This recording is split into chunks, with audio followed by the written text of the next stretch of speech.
Salut à tous, aujourd'hui on se retrouve pour un nouvel épisode avec Antoine Chenbeau de Girth. On va attaquer un format court et on va essayer de répondre à une seule question. Donc la question du jour c'est comment choisir sa femme ou son mari?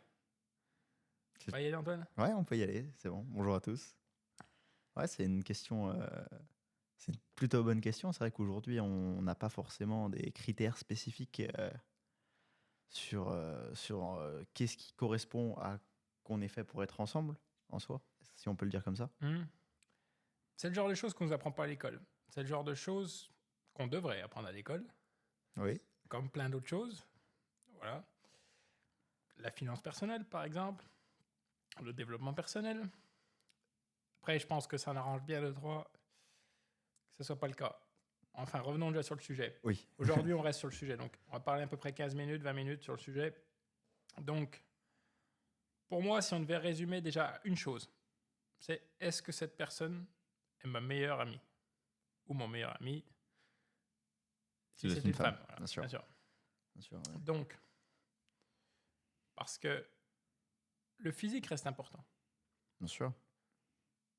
Tu veux que la personne devant toi elle soit plaisante. Par contre, imaginons tu as le choix entre une femme qui est peut-être 100% de ton physique idéal et une femme que tu dis ah elle est pas mal mais c'est pas tu sais c'est différent, mais différent, et en fait plus tu la vois des fois plus tu te dis ah c'est différemment bien, tu vois. Et donc des fois ce serait dommage de passer à côté de cette personne. Et si t'es une personne qui physiquement je sais pas serait ton idéal et qu'en fait au niveau de ses valeurs, au niveau de sa personnalité, en fait c'est vraiment pas terrible. C'est ton opposé même. Ça serait vraiment quelqu'un voilà, qui, imaginons, qui serait pas du tout compatible avec toi. Si toi, tu es en mode, moi, je veux attendre le mariage, et qu'elle, elle est en mode, je veux coucher avec un mec différent Tous les soirs. tous les soirs, voilà. On prend des exemples encore assez extrêmes, mais en gros, ça illustre le point comme il faut, je pense. Oui, c'est plutôt pas mal. Donc voilà, ce qu'on veut, c'est répondre déjà à cette question. Est-ce que cette personne est mon meilleur ami, ma meilleure amie? Aussi simple que ça. Le physique, bien entendu. Le physique, c'est également ce qui va souvent nous faire le premier pas. Parce que si tu vois une fille, par exemple, qui n'est pas du tout ton style, tu vas peut-être moins y aller.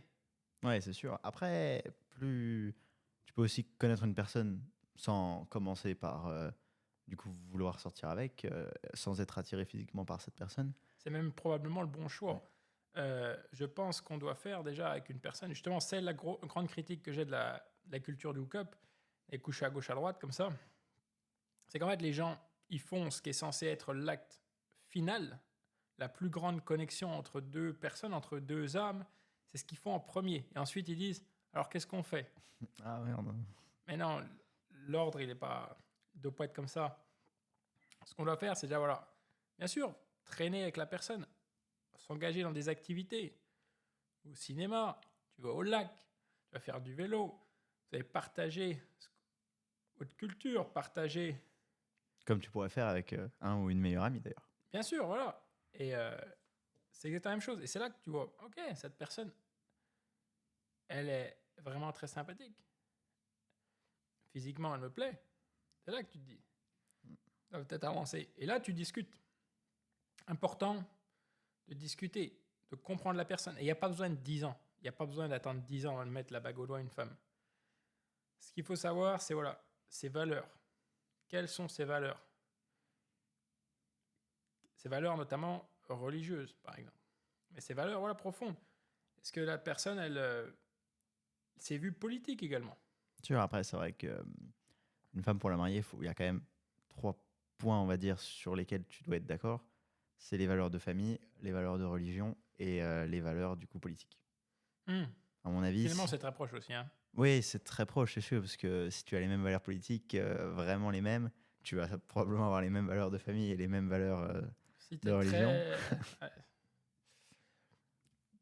si tu es très structure traditionnelle de famille, tu es relativement pas trop libéral.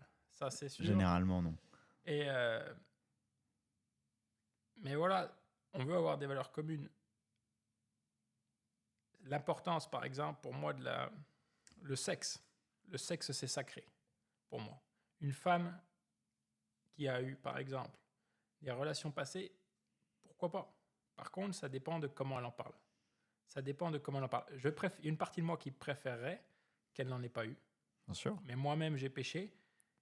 Je n'étais pas au courant. Parce que je ne me suis jamais posé la question réellement. Je me suis jamais dit, OK, pour le futur, Qu'est-ce qu'on fait? comment ça va impacter le futur?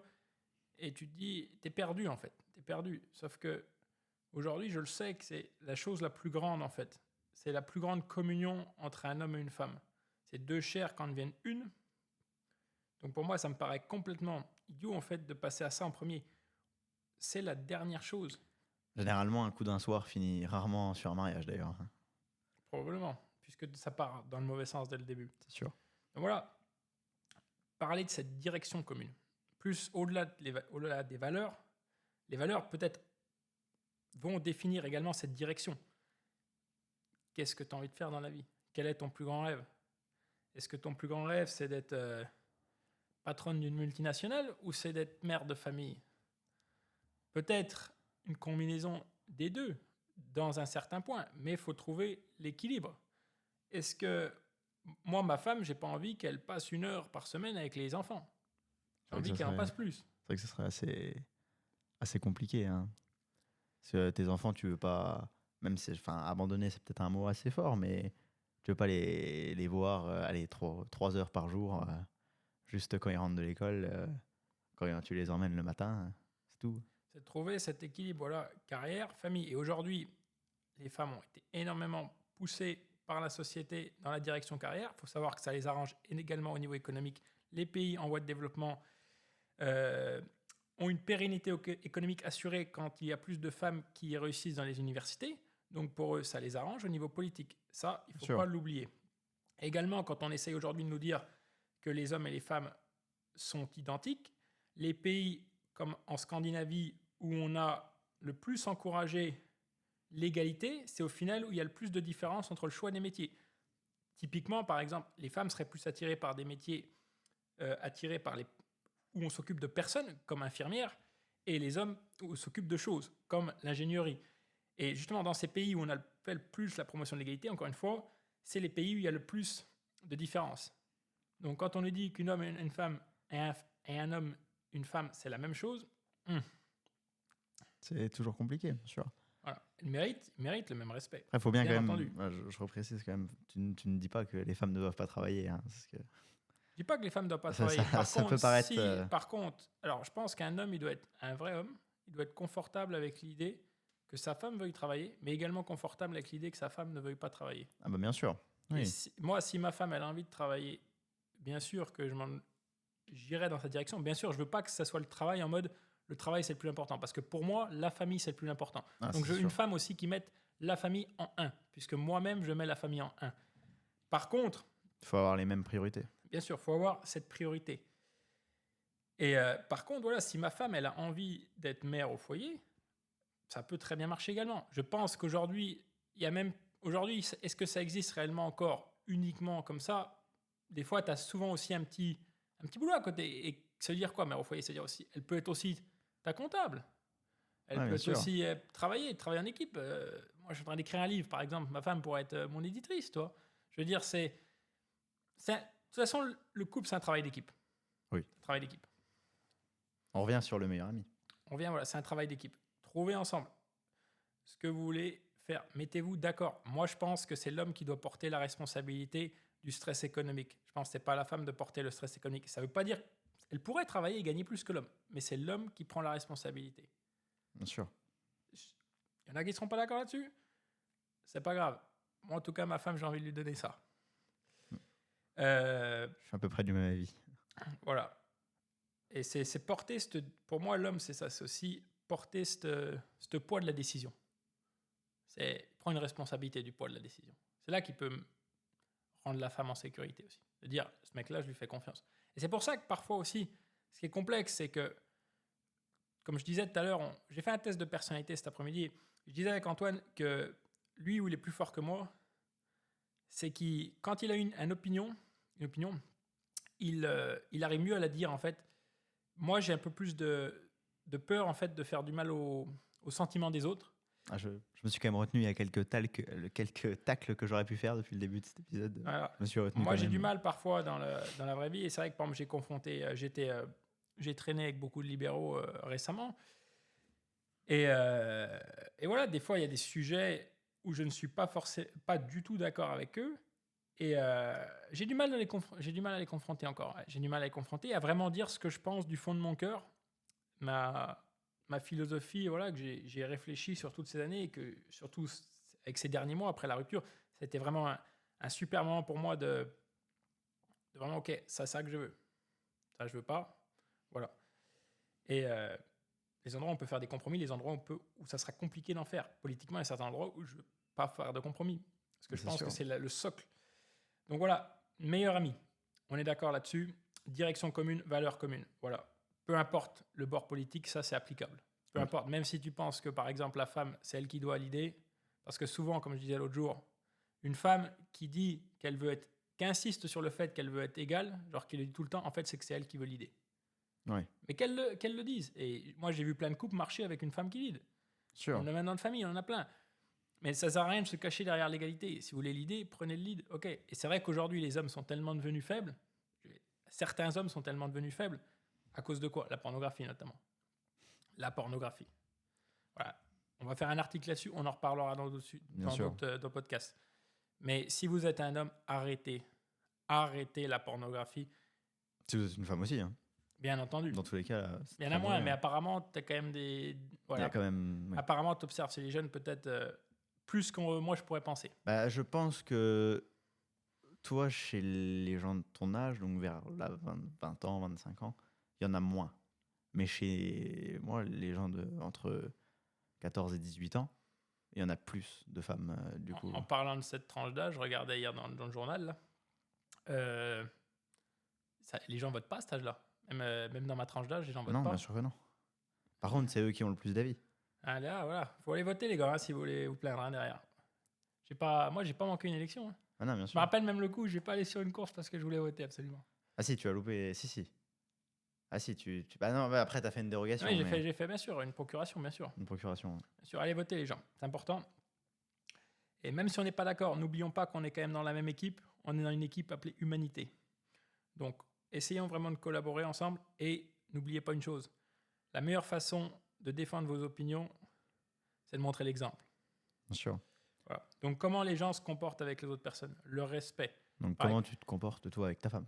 Notamment avec ta femme, déjà. Voilà. Comment tu te comportes avec elle. Mais également, comment tu te comportes avec les autres personnes. Par exemple, tu es au restaurant, comment tu te comportes avec le serveur, Bien sûr. serveuse. Faut quand même rester...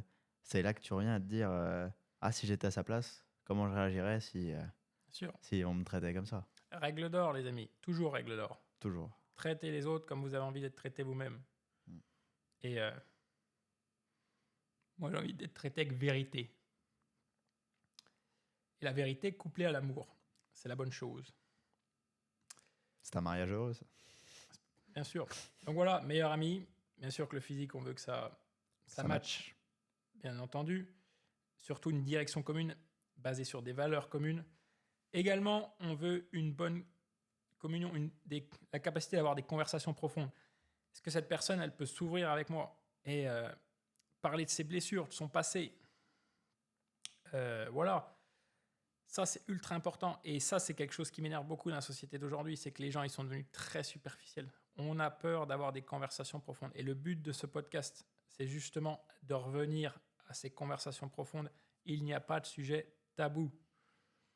Et surtout pour des gens politiquement plus de droite, ça a été complexe. Ça a été très complexe parce que, et même j'ai des amis plus libéraux qui confirment ça, c'est que c'est devenu tellement la bien-pensante, en fait, que si tu vas à l'encontre de cette idée, bah, tout de suite, tu te sens menacé, en fait, quand tu exprimes ton idée. Ah, bien sûr.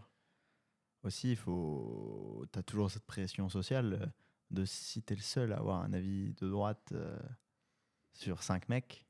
Là, je comprends que tu puisses avoir dur, plus de mal. Comme elle disait, Brad Cooper, elle disait, quand elle a, pour l'élection précédente, en 2020 aux États-Unis, et tous ses amis qui étaient pro-Biden, et elle a dit, je ne voterai pas Biden. Elle n'a même pas dit, je voterai Trump, toi. Mais, ça, c'est pareil en France. Mais Alors, aux États-Unis, c'est vraiment deux partis la plupart du temps. Ça, c'est pas On va voter voir Macron, ce que c'est Kennedy fait. voter contre Marine Le Pen. Ouais, c'est ça. C'est Toujours. voter contre Le Pen et contre Mélenchon. Donc, ça veut dire voter Macron, en gros, hein, les gars. C'est ça. Quasiment. Hein. Donc voilà, également, pour moi, ce qui est important, pareil, aujourd'hui, ça peut être un petit peu un sujet tabou, mais je pense que justement, pour les gens qui mettent la valeur de la famille en premier, c'est une validation de la famille également. Qu'est-ce que ma mère, mon père pensent de cette union?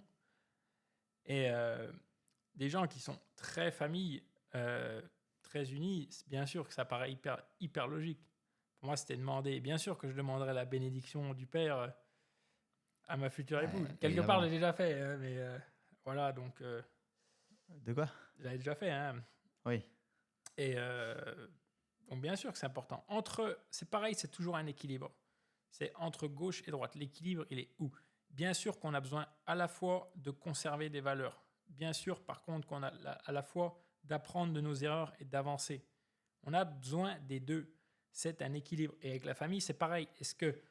Est-ce qu'entre le mariage arrangé et le je m'en fous, je fais ma propre vie, je m'en fous de la famille, de toute façon, tu t'en fous de la famille. Et si tu as une famille difficile, si tu as une vie de famille compliquée, il y a des cas particuliers. Mais c'est pas pour ça que toi, il faut pas derrière recréer une famille et justement recréer un équilibre. Bah, c'est à la phrase qui exprime très bien ça. C'est tu nais pauvre, mais enfin tu ne décides pas de naître pauvre, mais tu décides de mourir pauvre. Oui, c'est Tu vrai. peux l'assigner à la famille. Hein. Difficile réalité, mais la réalité, quand même. Oui, effectivement. Et revenir sur une dernière chose, c'est l'intelligence émotionnelle, les conflits. Justement, on ne doit pas avoir peur d'avoir parfois des désaccords. Et comme je dis, il faut poser les questions difficiles assez tôt. Oui. Assez tôt. Il y a des fois, tu apprends que la personne, elle n'a pas du tout la même idée politique, genre 4 mois dans ta relation, c'est trop tard, ça sert à rien de passer tout ça. Et même des fois, limite, moi je m'en veux quand je discute avec une fille, c'est pendant 20 minutes, on a l'air d'être d'accord sur beaucoup de choses. Et en fait, justement, c'est là que c'est très intéressant, c'est que ça se fait, bien sûr, respect des autres et tout, mais hyper important, bien entendu. Et les deux, ils sont d'accord, mais par contre, quand ça vient aux politiques, c'est opposé, et c'est très dommage. Et moi, j'essaye toujours de comprendre. Je peux pas mentir aux autres. C'est pas prévu que je devienne un libéral pour l'instant, puisque à chaque fois que j'essaye de me convaincre de leurs idées, de plus en plus, je m'y oppose. Justement, c'est très intéressant. C'est comme ça qu'aussi on argumente et on se rend compte, ok, on philosophe. Voilà, cette personne pense ça. Comment elle est arrivée à cette pensée?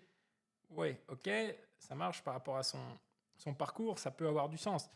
Et je peux comprendre pourquoi elle peut être assez fermée à ses autres idées.